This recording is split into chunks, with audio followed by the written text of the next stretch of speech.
Hello everyone, আমি এখন আপনাদের দেখাবো বিশ্বের কিছু ধনী কোম্পানি এবং তাদের কাছে কি পরিমাণ অর্থ আছে তা এখন আপনাদের আমি দেখাবো। So let's go. প্রথমে দেখতে পাচ্ছি লোটাস কার্স 1.7 বিলিয়ন মার্কিন ডলার, অ্যাডিডাস 4.5 বিলিয়ন মার্কিন ডলার, তারপর হচ্ছে মনস্টার 48.2 বিলিয়ন মার্কিন ডলার, ভোলকসওয়াগেন আচ্ছা 48.8 বিলিয়ন মার্কিন ডলার, বিএমডব্লিউ 49.3 বিলিয়ন মার্কিন ডলার, মার্সিডিজ বেঞ্জ আচ্ছা 54.8 বিলিয়ন মার্কিন ডলার, এলজি 56.2 বিলিয়ন মার্কিন ডলার,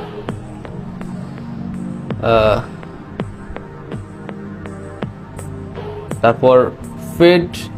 ফেডেক্স 66.8 বিলিয়ন মার্কিন ডলার, তারপর ফেরারি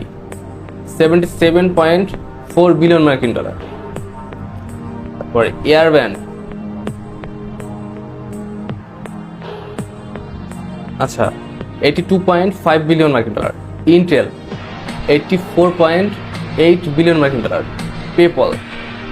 89.1 বিলিয়ন মার্কিন ডলার, স্পটিফাই 99.1 বিলিয়ন মার্কিন ডলার, নাইক 105.1 বিলিয়ন মার্কিন ডলার, তারপর স্টারবাস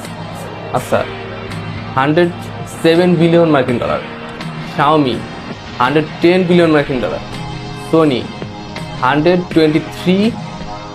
বিলিয়ন মার্কিন ডলার, এয়ারবাস 130 বিলিয়ন মার্কিন ডলার, ইউনিলিভার 137 বিলিয়ন মার্কিন ডলার, উবার 144 বিলিয়ন মার্কিন ডলার, তারপর প্যালান্টায়ার আচ্ছা 159 বিলিয়ন মার্কিন ডলার, তারপর কমনওয়েলথ ব্যাংক আচ্ছা 161 বিলিয়ন মার্কিন dollar, royal bank of Canada 169 billion মার্কিন ডলার, তারপর হচ্ছে টাটা কনসোলেশন 175 বিলিয়ন মার্কিন ডলার, ক্যাট 182 বিলিয়ন মার্কিন ডলার, তারপর লরিয়ে আচ্ছা অ্যাডোব 186 বিলিয়ন মার্কিন ডলার, AMD 193 বিলিয়ন